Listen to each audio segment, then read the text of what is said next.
ladies, welcome from Ghana, Accra. I am Stella B. I am hosting for Got Kush TV's Voyage to Motherland. This is Nat Nai, Got Kush TV, Voyage to Motherland.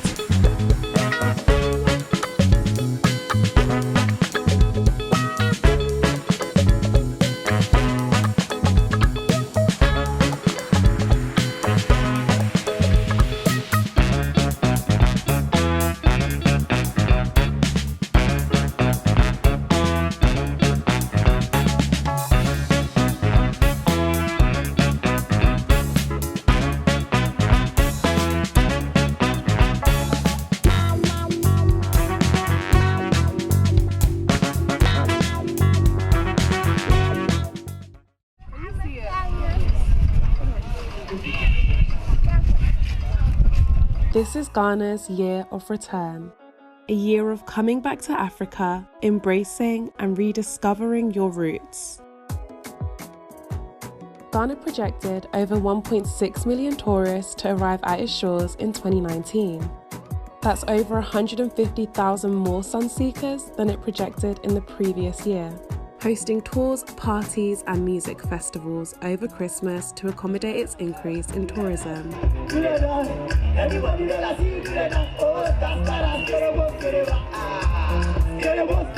My name's Kerry and I'm here to discover why so many people are returning back to Africa to party and Ghana's influence in Afrobeats dance and music that we all know and love.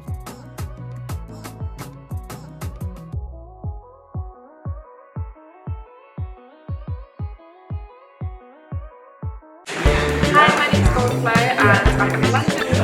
Hi, my name is Carla Marie and I'm from London. Hi, I am Yamaya. I am from London. Hi, I'm Carmen.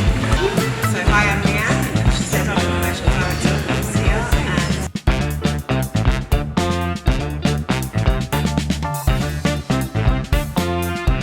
Yeah, okay. yeah.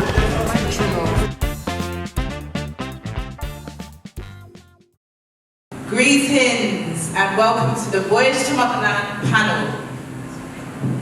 Voyage to Motherland is a concept birthed by Stella B and myself, Nat Nai, in 2014.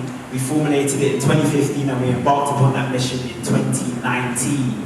2019 was also Ghana's year of return and we believed it was the opportunity for us and Got Kush to roll up to Ghana and film and document our experience. We are joined today by a beautiful array of women who also embarked upon a journey to the motherland last year on the year of return. So joining us on this panel we have Yamaya, we have Goldflow, we have Carla Marie, we have the delightful Mami and Rianne. Welcome ladies. Hi. So we're going to just hear from you. Can you just give us a quick introduction about who you are, what you do, and why you went to the motherland last year? Hi ladies, I'm Nat Nai. I'm Yamaya, I'm from London. I am the host of Got Kush TV's flagship show, Decipher. So if you haven't checked it out, check out Decipher on Got Kush TV. I went to Ghana last year. It was my fourth African country that I visited. And you know, it's my ambition, my goal to visit every single African country right there. Yeah. And so for me, last year it was the year of return, and it was Afro Nation. So it's like, how can I not be there? So yeah, my story in Ghana started from there. Hi everyone, my name's Goldflow. I'm a content creator. I actually went to Ghana last year as well for the year of return for the Afro Nation Festival, and it's also where I met Stella and that night. We had an amazing time. So as a content creator, I also make like travel vlogs, documentaries, and you can check out my video filming in Ghana. I actually visited Jamestown, so you can check it out on Goldflow on YouTube. And yeah, Ghana was an amazing experience. Hopefully I can go back sometime soon. Hi, my name is Carla Marie and I'm the founder of Good Mood Companies. I make crystal candles, essential oils, good mood stuff basically. So check out my site, it's Good Mood Companies. I went to Ghana last year, it was a phenomenal time. I went to meet my auntie for the first time. So it's more like a kind of spiritual connecting time as well. I am Jamaican, but I'm also Ghanaian too. So we had a fantastic time, and then of course the year of return was there, so I went to some amazing events and met fantastic people, and I'm even planning to relocate to Ghana sometime soon, so yeah. Hi everyone, my name is Mame, and I am the co-founder of Motherland, which is a natural beauty and wellness brand. I ended up going to Ghana last year because I had to go for work, but it was a great opportunity as well to indulge in the year of return. My heritage is Ghanaian, so going to Ghana is inevitable for me. But I also have the opportunity to travel with my colleague, Rianne. Hi, I'm Rianne from London.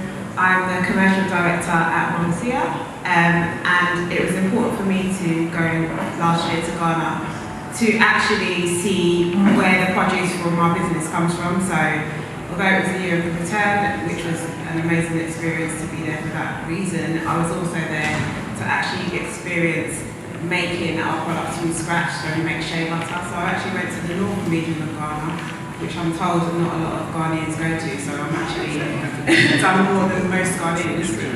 So that was a great experience, just to go up to the north and be with the people who are so humble and have a different perspective on life. So, but yes, the year of return was then as well, so it was important for me to go there because I needed to connect with the Motherland. Beautiful, amazing. Just got a few questions more to ask you about your experiences when you went last year. Are you planning to return? 100%, that's without a shadow of a doubt. I mean, especially because they're still, they're doing the Beyond Return initiative now, and they are really encouraging diaspora to come back to Ghana and to invest. And just like my sister over here, I want to live in Africa. I'm not sure which country yet, so I want to travel to as many as I can. When I first went to Africa, visit Gambia, it was Gambia until I went to Ghana. But now I've also been to Nigeria, so now I'm just like, oh my gosh, choices. So I'm going to keep traveling, but you know, Ghana was up there in terms of like standard of living, lifestyle, and all that kind of thing. So I'm definitely going to go back another time of the year as well, December, which is when I went last year, just to see what the vibes are like outside of, you know, the year of return, Christmas vibes and stuff like that. Outside the hype. Outside the hype. But you know, I did like the hype, so I enjoyed it. I hardly slept. So yeah, some positives.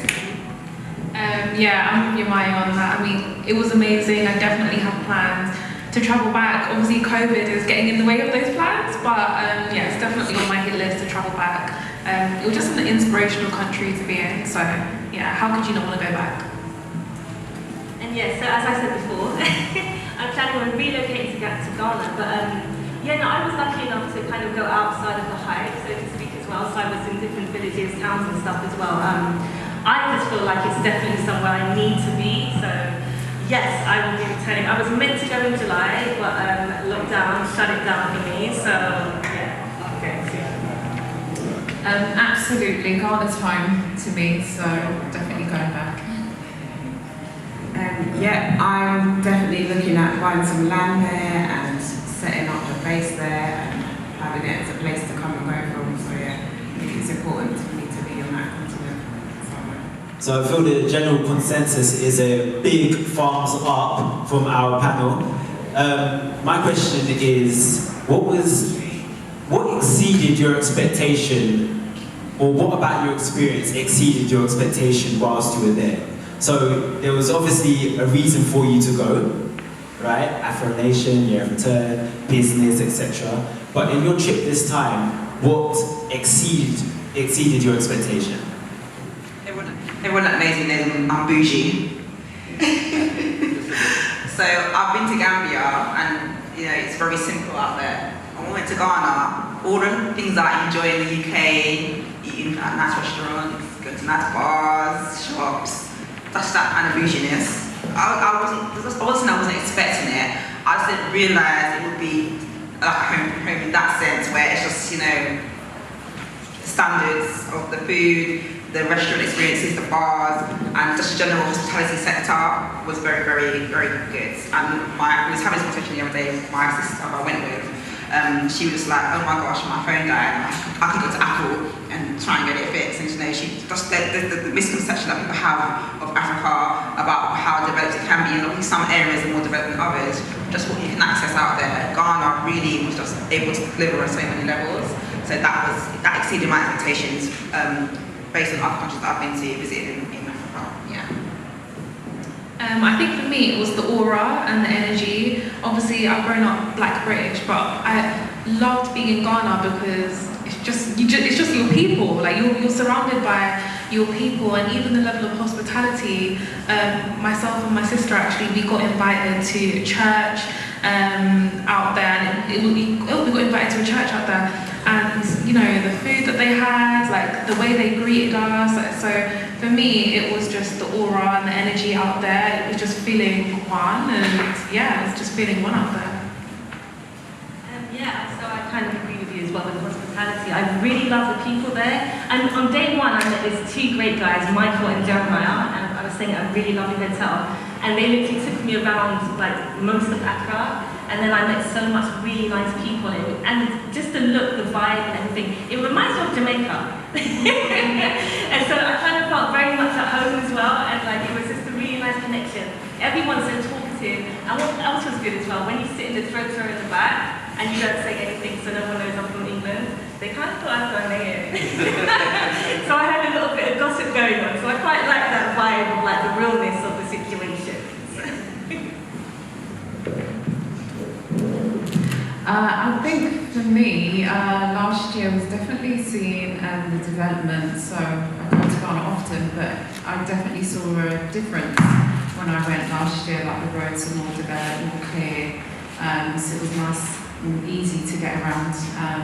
And I also had some tourism experiences because I went with Rianne, so I had to take her around, and I went to places that even I hadn't been to before. So it was nice kind of seeing the country from a different perspective, from a tourism point of view. For me, like Marie said, my parents are from St. Lucia, Dominica, so, and when I landed in Ghana, I was like, this is literally like being in those countries. I felt really connected to the land, so I felt like, yeah, actually I could live here. And I literally said to Mommy, I need to go and look for somewhere to live here. So that was like one of my first things.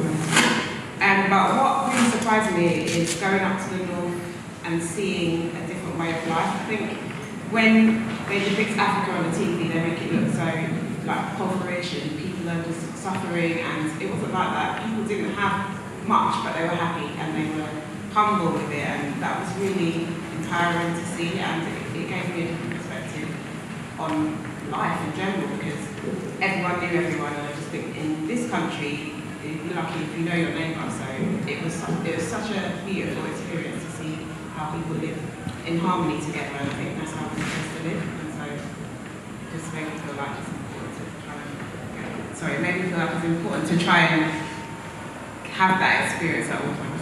I love that. That's really important to recognise the hospitality and the misconceptions that a lot of people have about African countries itself, but there are probably some, juicy stories that you could tell about some, not so nice experiences or adventures that might have happened. So it would be nice to hear from you about that. I just want to quickly tell you one or two of us. So we went actually on Christmas. We went Christmas time. Was it Christmas Day? Yeah, we literally arrived on Christmas Day. So what was a bit, something you need to get used to and know about is the money, okay? They're smiling, so I know some people know this story. Because you don't know the money, people might try and take advantage, but you can get a Bolt out there, you can get an Uber out there. So we called up our friend Asari, like maybe a week in, and he said, hey, people are paying how much? What's wrong with you? Chalet? For the cabs. So just do your research is what I'd advise to everybody before you go. Just because, capitalism is what we're living in, and people do want to sometimes take advantage of people, but it's not a common story that is not felt all around the world, basically. It's the same thing everywhere. So I just want to put that out there. Could you tell us any juicy stories about things that happened to you, good experiences, bad experiences, things that you could have, left at the door, anything? I've actually having juicy stories. Everything was so positive, you know. I actually tell a lie, I did get kind of vexed up with the cab driver, but I had to pass it over to my friend because I was like, if I say anything more, I'm going to be rude. And that was just because of they didn't want to do the short trip, so instead of like they'll set the trip and then they'll be like, where are you going? And they'll be like, you accepted the trip, why are you asking where you're going? But anyway, other than that, we was there for a really short time. We literally did 5 days in Ghana, 5 days in Nigeria, 5 days in the East, so we literally just wasn't even there for a long time, so this is why I definitely need to go back. But there's no scandalous stories. It was just positive, like all the other ladies. What about an adventure? Did you have an adventure in your 5 days? Every day wasn't it? I told you guys, I did hardly sleep. You don't think I'm joking? Every day was an adventure, and I suppose the maddest one was because it was at Afro-Nation. Leaving from Afro-Nation, then going to one of the bars, and then going back to our house. We went to the house out there, changing, and getting into a taxi to go to BLACKTRICITY National Park. That long drive to go hiking in the forest, and that was the maddest thing because she was like, okay, because the driver picked us up at 5. Again, the hospitality out there is great because the house that we're staying in, the owner's brother-in-law literally was like, oh, I'll arrange for him to drive you up there to, I can't remember what area it was, but it was far, it was a long drive.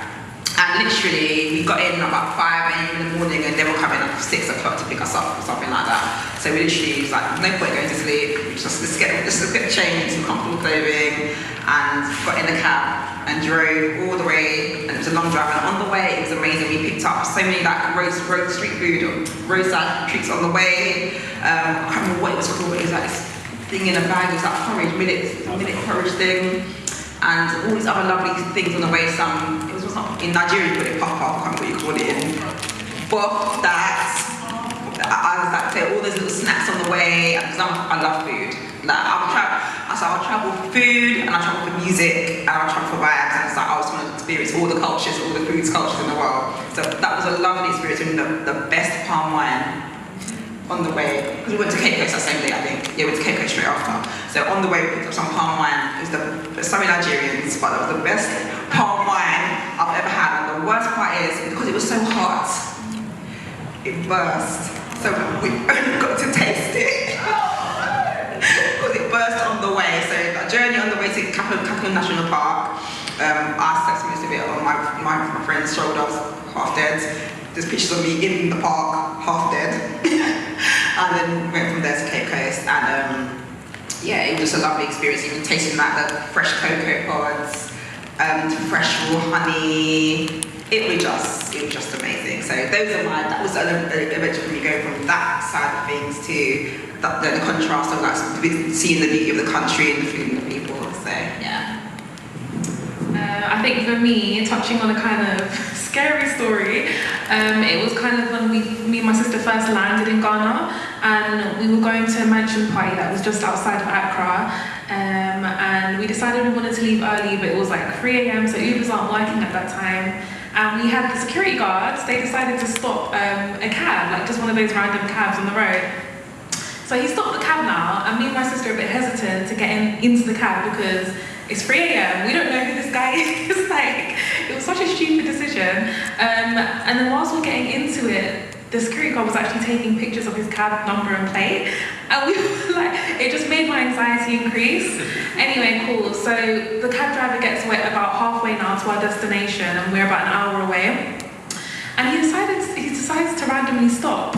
And he actually drops us in a ditch. Like, he leaves us on the roadside, and we're like to him, like, what is going on? And he's like, oh, my son is calling me, I need to go back. Like, he was not trying to take us because basically whoever he was working for needed him. So he left us in the ditch, and me and my sister are in like just really expensive outfits. We look so out of place. It's like 4 a.m. We think we're about to die. Like, it was scary as hell. But thankfully our Uber started to work now. We couldn't use it at the mansion location because it was so far out. Thankfully the Uber started to work. We called an Uber, we were able to get home safely. But yeah, that was definitely, it wasn't a great way to start Ghana. But yeah, that's my little horror story.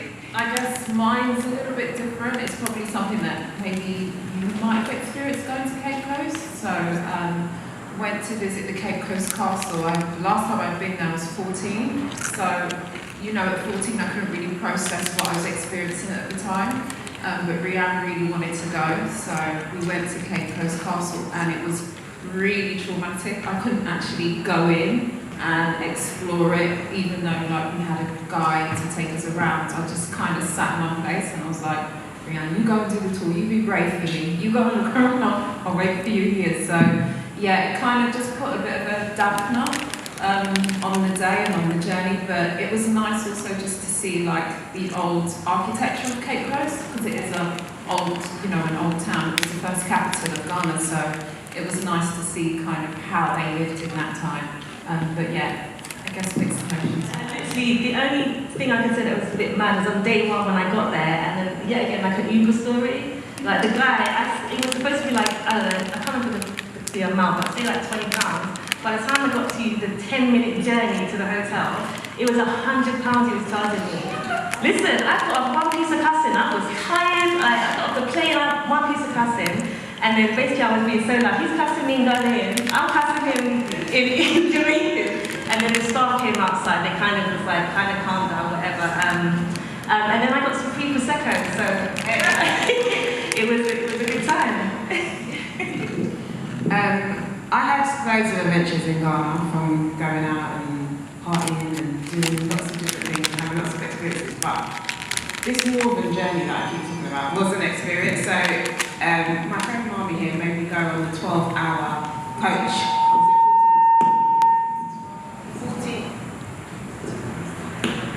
The 12-hour coach journey, and on the way we basically had to go to the bus station to collect this coach from the bus, etc. And there was no spaces left, and they were like, right, you can't go. And we were like, we really need to go today, we've got to get out there to do work and help be on the land. And so they were like, okay, we're going to see what we can do. So 2 spaces came up, but they were on 2 separate coaches, so we had to get on coaches individually. So I was on my coach, and it has checkpoints where it stops along the way, so you can have toilet breaks, food breaks, etc. So I was on my coach and I was speaking to the guy next to me and I was asking him, can he move onto the other coach so I can sit with her? And he said to me, no, I can't move because I'm the escort. And I said, oh, what does that mean? He said, I'm escorting everyone here. And I said, okay, why do you need to escort everyone? He said, in case we get hijacked. And I said, what? In case we get hijacked? He said, well, you never know what might happen. So I said, so I sat on the coach with him, and then on my way back, Mommy's coach has gone clean ahead of us, and as we're travelling along, our coach gets crashed into. So the guy gets up and takes out one long machete out of his bag, walks off the coach, and is going to deal with people outside. But it turns out someone crashed into our coach and we couldn't drive. Then we carried on driving, and the same thing happened again. Someone crashed into our coach again, we get off the coach. So I'm sitting there and I'm thinking, what is happening? What is my life safe? I'm trying to call Mommy, I can't get through to her. And then we get to the checkpoint, and she's like, are you okay? What's happened? And I said, I told you what happened. And so she immediately got someone to switch with me so I could get onto her coach. But I wasn't scared, to be honest, because I had the man next to me that was protecting us. I was fine. Right, it wasn't experience. Rather than the machete. Yes, he was there, so he was ready to do anything. Oh, I forgot to add, by the way, I only paid £20. Do you know what that's great? All these so-called horror stories, we probably had worse here, surely. I mean, currently what we're living in. But still, you want to go back. So that's the main point, really. And I just wanted to say, an adventure of ours, we just remember that Afro Nation, just being on the beach and being surrounded with so many diaspora from all around the globe, and hundreds of thousands of people just vibes into the music. Doesn't matter if WizKid was meant to start at 12 and it comes on at 3. It doesn't really matter. It's okay. We could let that happen. We could let that roll because it was such a vibe, and I cannot wait for it to happen again. Right? Just to add to what you were saying, surrounded by so many of our people. That I saw people in Ghana that I haven't seen in London for time. I bump into people in Ghana that I ain't seen in London for ages, But what was also beautiful about Afro Nation was not only was there so many of the diaspora there, but there were so many local Ghanaians there. They showed up for their artists, and it was almost like going to a festival in the UK where all the people from England or London show up to Glastonbury. So a load of like from different parts of Ghana were there for Afro Nation, just like we were, and that was just beautiful. And the fact that it was on the beach too. Yeah, even though some of the artists didn't come onto whatever time, it was like there was so much going on, and me and food, there was so much food. Yeah, let's rock it up. Some nice cocktails at the beach, and the music was good. So it was all good. It was all good. So thank you for sharing your experiences. The last question of this panel is, why should the African diaspora across the world go back to Ghana in 2021 when the doors are opened up? Well, for me, just like sis, I'm of Jamaican heritage, so for me knowing, having an understanding of my ancestry, for me was important to visit Ghana. And I feel like anybody else who is in the diaspora, whether they're from the continent, Ghanaians in the diaspora or Caribbeans, just reconnecting with the motherland, and especially with a country like Ghana who is actually opened up their doors for that specific purpose, is just such a beautiful thing to be a part of, and it's just a nice way to see Africa with new eyes and different eyes. As we kind of covered already, there's so much misconceptions about Africa, and just like, why not a beach holiday in Europe, innit? You don't need a beach holiday in Europe. Like, the beaches are fantastic. So if anything, if you're thinking of going on a beach holiday, it's not even to connect with your roots, go to Africa, go to Ghana. Yeah, I agree. I mean, I think it all just comes back down to just visiting like the lands where our ancestors are from, and just appreciating Africa. I think it doesn't get enough appreciation as a travel destination, and actually there's so much to do out there. There's so many things to see, and the culture is so rich. Like, it's so rich. Like, how could you not want to explore that and see that? So I think it's so important, especially if you're from the diaspora, to visit, where you're from, or where your ancestors are probably from. Yeah, I agree with all of you. And I would say, for me, it's about liberation as well. It's about unity, unifying, knowing yourself. When you go to Ghana, you can just feel your true selves, like, of course it's warm and hot there as well. But everything that we have here, we also have in Ghana and more. The people, the vibrations, like everything that the food is better, the lifestyle is better, the properties that you can get out there are way bigger, even bigger than America, and cheaper. I just think that there's so much educational purposes that you can learn so much there when you're there, and I don't know, I think it's more than a lifestyle. It's a place that I think everyone should try to go to at least once in their life, and then travel everywhere else and just see for yourselves how beautiful Ghana is and what Ghana can offer, and also what we can bring, to Ghana ourselves. You took the words out of my mouth. I was just going to say that as much as it's about reconnecting, Ghana also needs us. We've got a lot of skills and knowledge that we've acquired here, and we need to go and put that back and help, the infrastructure and help the economy and help build Ghana and the motherland so that wealth is distributed amongst all classes and all people, and there are opportunities for us to grow over there, and it's a mutual exchange of gaining our ancestral knowledge, but also giving what this new world has given us and giving back to them.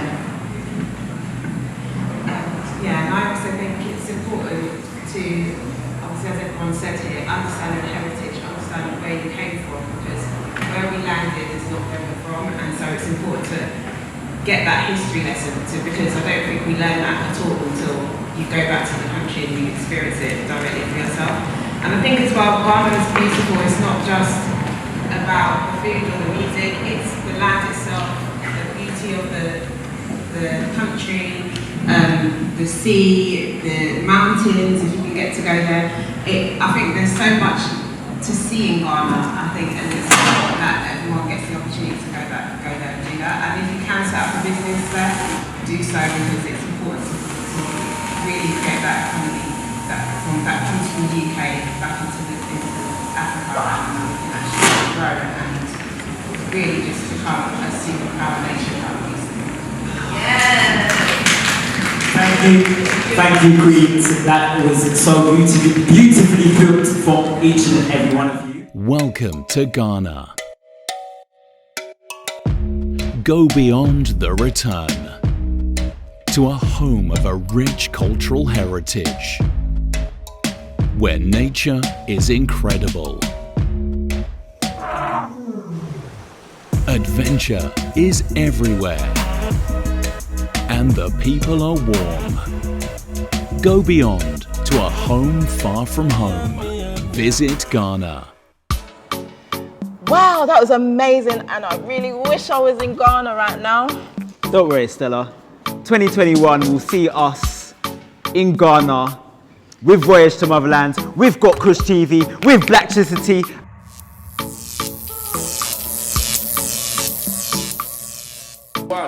Welcome to GKTV as we wrap up round here on BLACKTRICITY Beyond the Return 2020. It's been an absolutely amazing day, filled with so much talent, so much entertainment, connecting the African diaspora and the continent of Africa, specifically Ghana. We hope you enjoyed this Pre-KWanzaa event hosted by our power couple Nat Nai and Stella. Stella and Nat Nai, how you doing, King and Queen?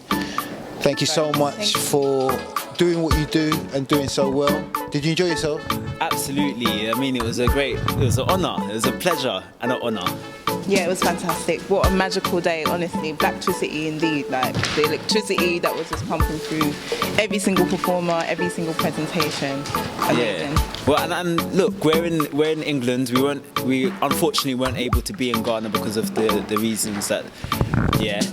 But we still managed to generate that energy. Everybody that came and delivered generated that energy, and there were different points where we forgot we were in England and we actually thought we were in Ghana. So it's been a great. Having been to the Year of Return last year and knowing the African continent, how do you think they would have viewed today's programming and event representing in terms of black culture out of the UK?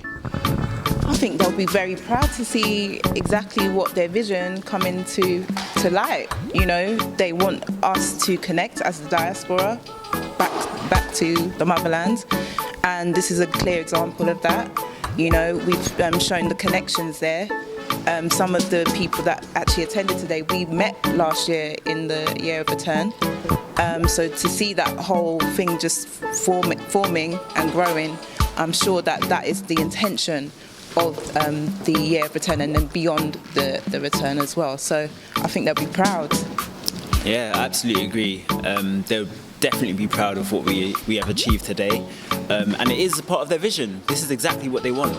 The only difference is, yeah, us physically being there would be, but from what we've achieved, they're proud. Yeah. Beyond the return, they're saying that in regards to thinking, not just going as a tourist, or that's nice, yeah, don't get me wrong, but I mean actually looking to make foundations and invest in Ghana or be it any African country. This is what we're looking to hopefully achieve, yes? Definitely. I mean, it's we've become evangelists now, and you know, we're going to go around just spreading the word. And you know, people, there's business opportunities, there's opportunities to actually learn, teach as well. You know, like there's just so much out there for people to do as a diaspora to connect back, and there's an opportunity to escape from, you know, places that are a bit more rough.